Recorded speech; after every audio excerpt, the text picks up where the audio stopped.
Families now remembering their loved ones who died in those flash floods last week. All but one person has been identified by the Bexar County Medical Examiner.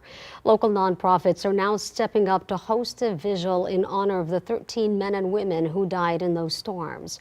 Eagles Fight Advocacy and Outreach, in collaboration with San Antonio Aware and Prepared, are partnering together for this vigil. It was overnight last Wednesday when those heavy rains pummeled parts of the city, leading to destructive flash flooding.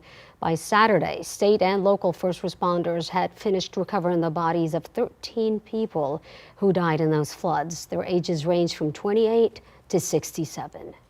Nobody knew that their loved one wasn't coming home that day. And so we want to support the families.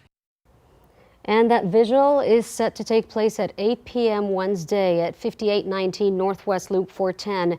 That's the address for San Antonio Aware and Prepared.